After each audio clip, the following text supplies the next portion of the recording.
Hey everybody, this is Barry from NintendoFuse, and today I am joined by Steve and Greg, and we're going to be discussing Damaged in Transit.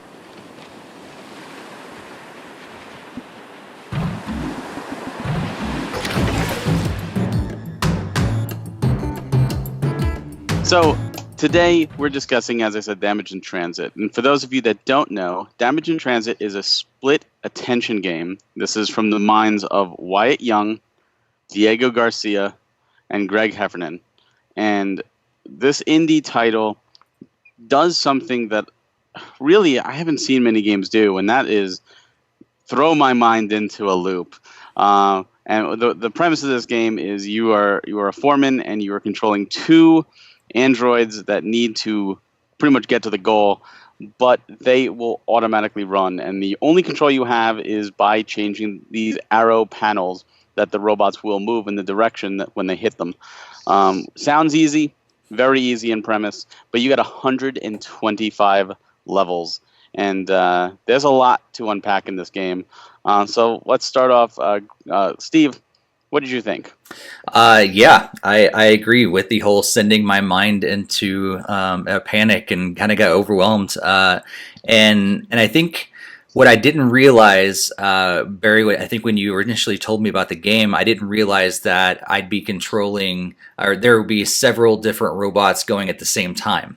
I was like, oh, I can clearly control some robots and get them to the thing, and even if it's fast, I can get them there. But when you have to control like a couple at a time, then all of a sudden I think that split attention thing is very accurate. Is like my attention's over here and it's over here, and I'm trying to I had to back up from my monitor sometimes to see the my peripheral to see both robots at the same time, and it's definitely a game that I think you will play and you're like, oh, I about got it. And then all of a sudden I made the same stupid mistake 10 times in a row. I'm like, what? I figured out that part. Why do I keep messing that up again? And so then I eventually get through. So I made it through the first 26, 27 levels or so. And the first, so to get through levels 1 through 25, which is the first world, I guess, I got the whole thing done in about 80 to 85 minutes. But I spent a total of 40 minutes on the last level, on level 25. That one, that boss battle, oh man. But anyhow, yeah. So about half the time was spent on level 25 of the whole 1 through 25. But yeah, it was fun. I had a lot more fun with it than I thought I would. Yeah, I feel completely the same. That last level was, at least last level of the first world, was by far the most difficult there.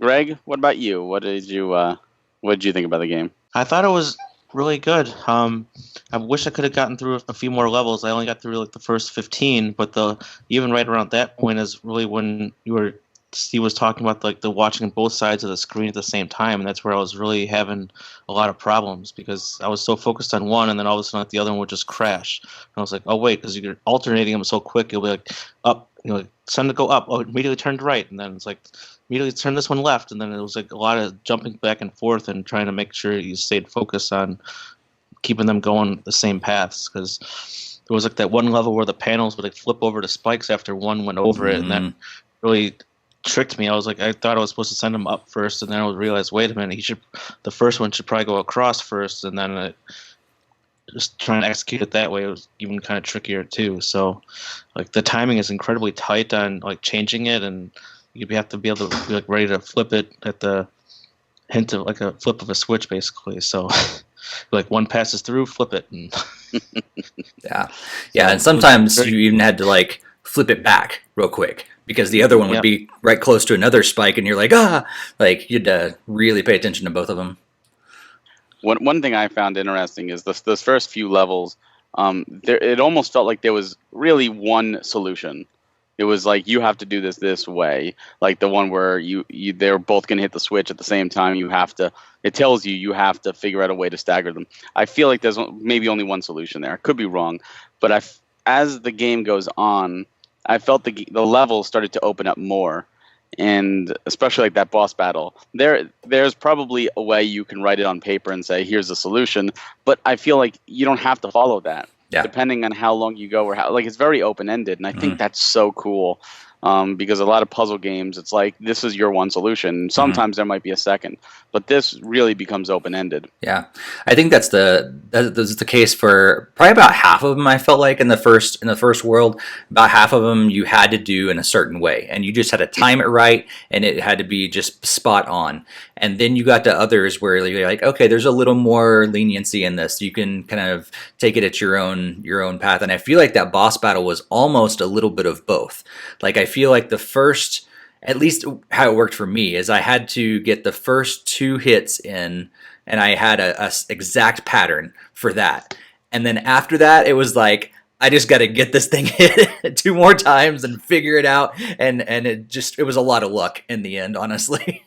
On that boss battle, how long did it take you to figure out that the flamethrower moved every time you pushed an arrow? So long. I am so glad to hear you say that, because I was like, it was probably, so I like I said, I spent about 40 minutes just on that boss battle, and it was probably about 20 minutes in where I was like, oh my gosh, because I kept.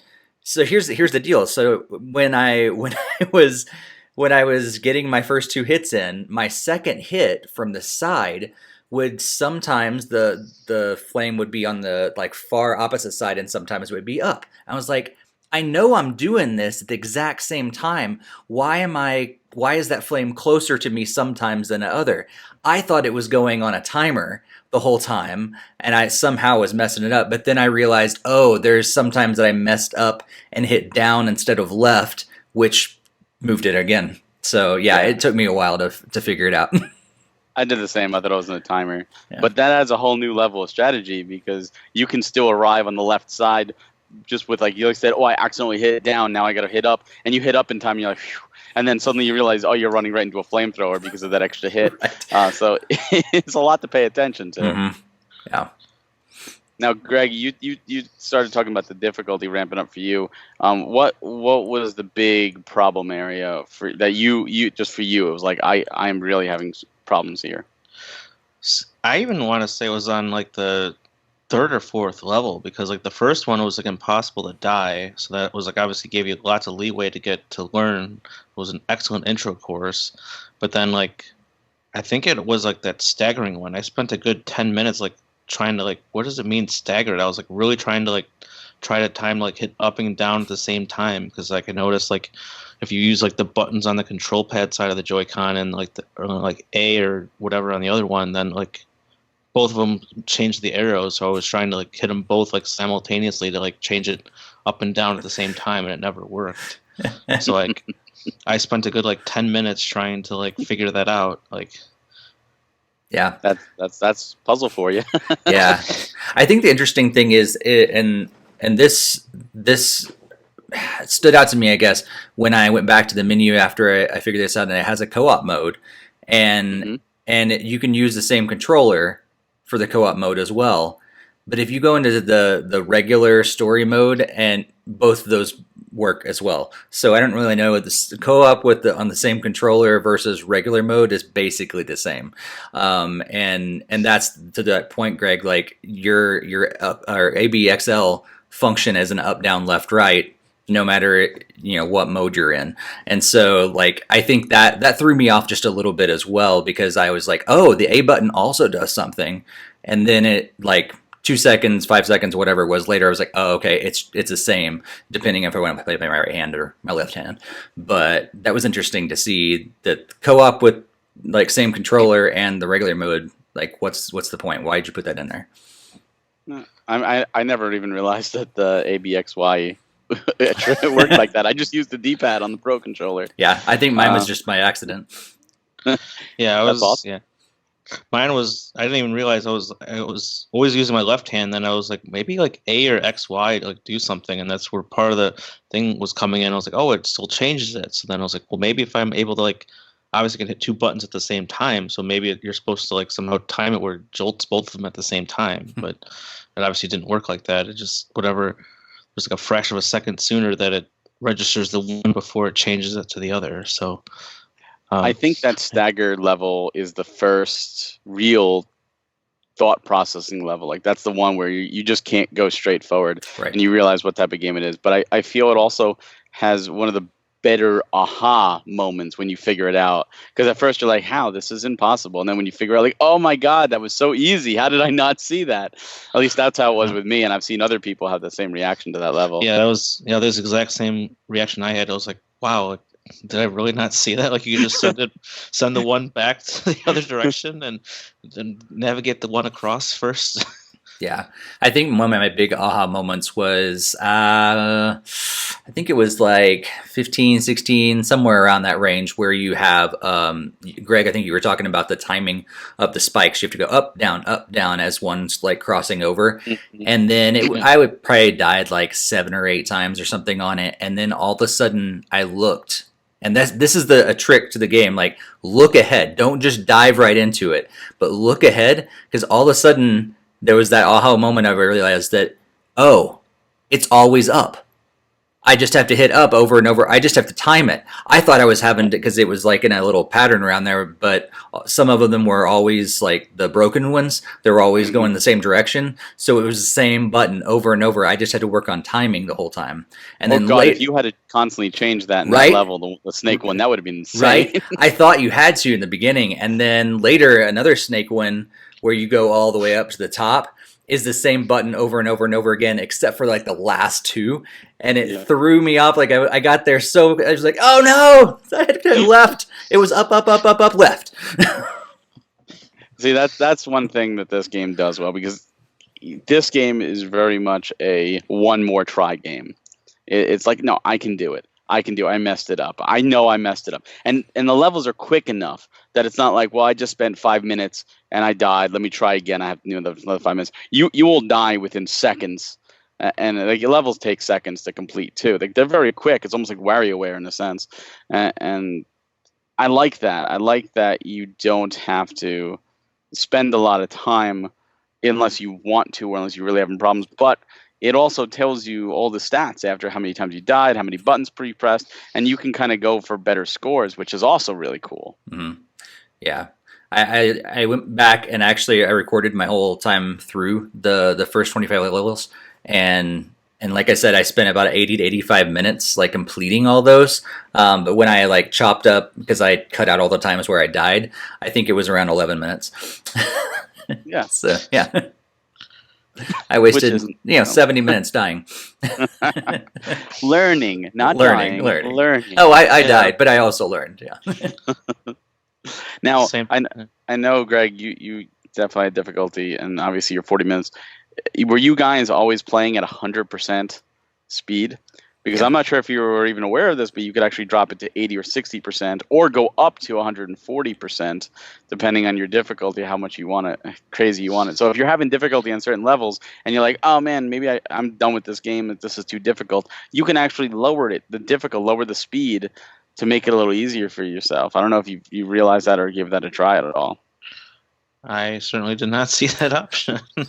Might have saved a little bit of time, and maybe I probably could have gotten to the boss in that way. But yeah, there's actually a point. I feel like I saw that they like pointed out. I think around level 20 or 21 or something like that, and it was right about that time where I was really tempted to drop it down. I was like, I made it this far at 100%. I'm going the whole way through, which made the whole time, made it harder on me, but I was glad that I didn't drop it down, because it was just like the last couple levels that I was needing to, but I figured it out.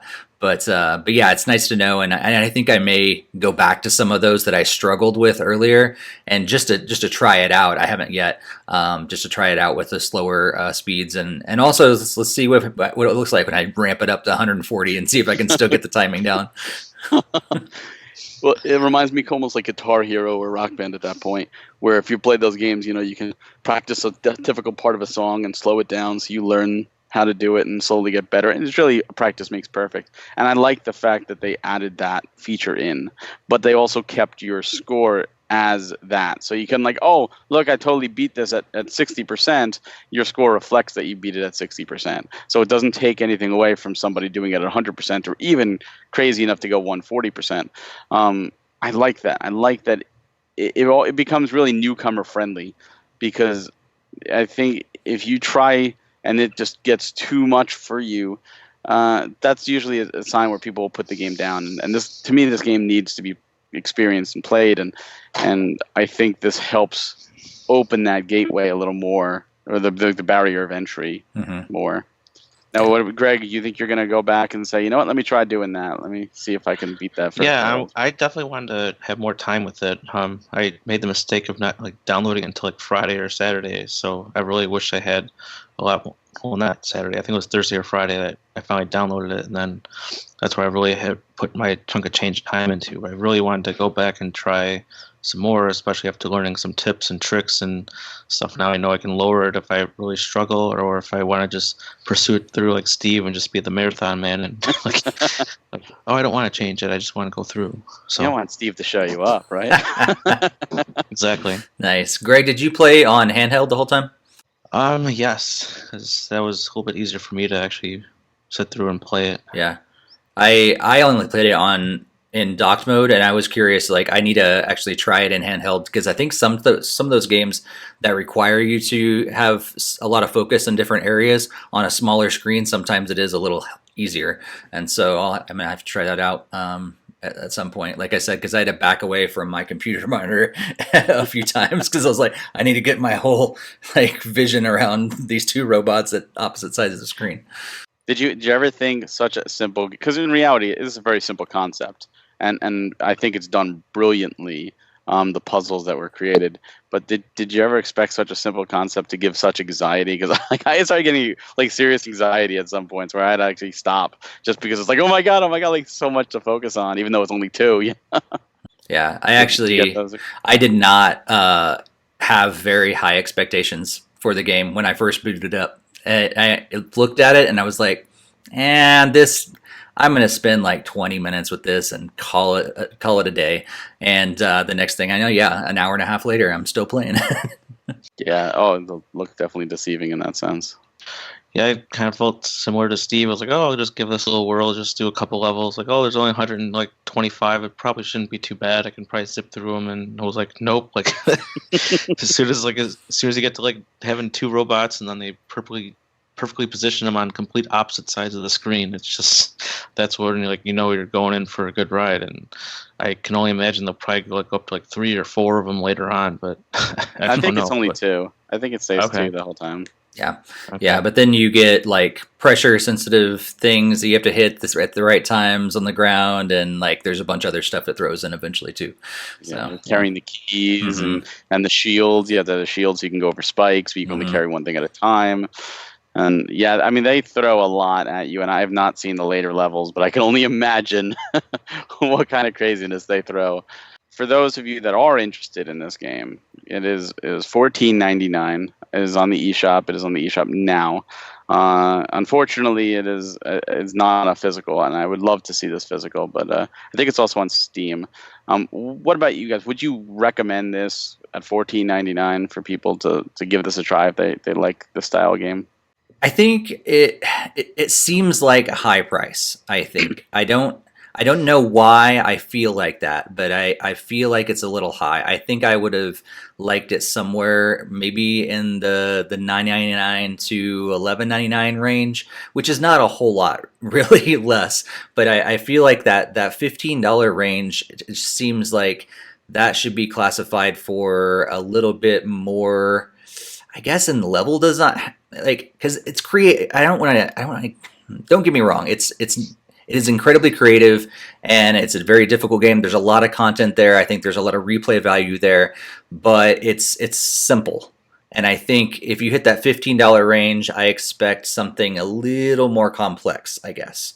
And so if it's on sale, buy it. If you're up for a puzzle game, for sure.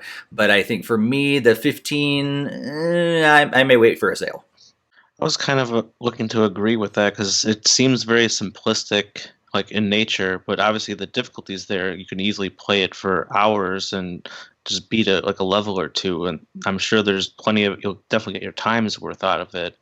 But I do see where Steve's coming from, where it's really just comes down to is a directional press to that's like the main control of the entire game. It's not like you're like platforming or you're adventuring and leveling up like stuff from other genres. So I do understand like the simplistic nature of it, but it's definitely you're still going to get your time's worth out of it. So I can still recommend it at the current price, but I would think a little bit better of a price is what Steve was saying. If it was closer to $12 or $10, would probably be that sweet spot for like something of this kind, I would think. But even though it's still at 15, it's still entirely worth it to me, and I would probably buy it if I had a good demo of it like this. So, yeah, I can agree with that. I mean, obviously, cheaper. Most people would love cheaper, of course. $10, I think, would be a really, really sweet spot for this. But, and that's just from the outside looking in. Having experienced the game, having played the game, looking at the content, I do think the $15, if this is the style of game you like, if you like puzzle games, if you like challenging games, difficult games, games where you could repeat and try to beat your score, I definitely think $15 is worth it. Because you're getting 125 levels, which is a lot of levels. Even though, it's like, only 11 minutes for the first world, but that's 11 minutes with no failures, and you're going to fail. The practice makes perfect gameplay where, you slow it down, learn a level, slowly ramp it to 80%, then to 100%, and really, you can put really as much time as you want into it. It's almost infinite gameplay, depending on if you want to master. I mean, I'm sure there's somebody out there that will say, I'm going to do 140% on all 125 levels, and I want to do it. And, there's a lot of time and content in there if that's the type of gamer you are. Yeah. I mean, it almost harkens back to the golden age of arcade games for me, like Pac-Man. Pac-Man, if you think about it, is a very simplistic game. Even Donkey Kong is a very simplistic game, and those games cost $30 back then, and people played them for hours upon hours, and people still play them for hours upon hours. Mm-hmm. So this game actually, to me, like kind of fits in there, like Tapper, Root Beer Tapper. I can see this sitting in an arcade cabinet from the 80s, just fitting in. Yeah. And I think that's really cool because there's not a lot of those style games left. Yeah, I think the only thing that is missing, and with that in mind, actually, I would love it to have some sort of online leaderboards, because if all of a sudden, like, I beat those first 25 levels, I'm feeling pretty good about myself. I did it the best I could, but then all of a sudden I see that Buried did it quicker or in less moves with less deaths than I. Oh man, I'm doing it again, and so that would, I think, increase the replay value just that much more. And I think they could easily release an update to that eventually. But that sort of a thing could make it even, I guess, more worth that price, I think, in my mind. Yeah, I would definitely agree with that. Having some other extra competitive nature with your friends list, or even having a worldwide or regional rankings and stuff would be really cool. So, I mean, I would think that the developers had in mind there's one main way to the fastest way to do it with the least amount of button presses has already been determined. But it'd be interesting to see how many players can figure that destined path out without and make it all the way and everything. So. Yeah, that would be a great suggestion. I would love to see that too, because I mean there are plenty of games that have that style arcade. I'm not even a huge competitive person, but there are games, and most recently I could think of Mario Kart Tour. When more of my friends actually played that, I would look and see what my friends did and go, oh no, they did not beat me in this circuit. I'm gonna beat them, and that was my motivation to just race over and over until I beat their score. And this is perfect for it, absolutely, because it gives you all those stats. It gives you the incentive to try and better yourself and the tools to learn in a less frustrating way, or more frustrating if you're really a masochist. So, any final thoughts from you guys? If someone has looked into this, they maybe watched the trailer, maybe they're watching now, debating, do I want to buy this? Is this the game for me? Should I spend my $15 on this? What would you say to them? I would say it's definitely a good purchase, and you'll definitely get your times and money's worth out of it, because it's very fun to kind of solve it as you go through it, and as everything we just kind of mentioning, it's kind of building blocks. You learn from your mistakes, and it's very easy to just restart again. And it's a very incredible value for the amount of time you'll need to put in to get through the game. Yeah, yeah, I'd agree. And I think if you're a puzzle fan, especially a puzzle fan that loves like fast action, like I got to figure this out in my head, then execute it. That's what this game really is all about. It's about like looking ahead, figuring out the patterns, figuring those things out, and then executing it with almost like at times like incredibly precise movements. And if that sort of thing does excite you, I say go ahead and buy it. If you're on the fence at some point, maybe wait for a sale or something like that. Hopefully they come out with a demo. But if that sort of a game really does excite you, go for it. Yeah, I can echo those statements. This is something that if you like puzzle games, if you like challenging yourself, if you like simple but addicting gameplay that, pretty much begs for perfection, this is a fantastic way to spend your money and spend your time. And this is out right now on the eShop and on Steam. So I'd like to thank the developers of this game, Wyatt, Diego, and Greg, because they did provide us codes for our review. So thank you very much to you guys. And please, definitely check this game out on the eShop because it's awesome, and hopefully there will be a physical soon, and then I could tell you don't check it out in the eShop. Instead, buy the physical. One thing though, if if you don't value your friendships, then go for the co-op mode. But I'm just going to tell you, because like you're controlling the arrows at the same time, and so like only play with people that you probably don't care about anyhow. Well, that was like New Super Mario Brothers Wii, right? Pretty or much.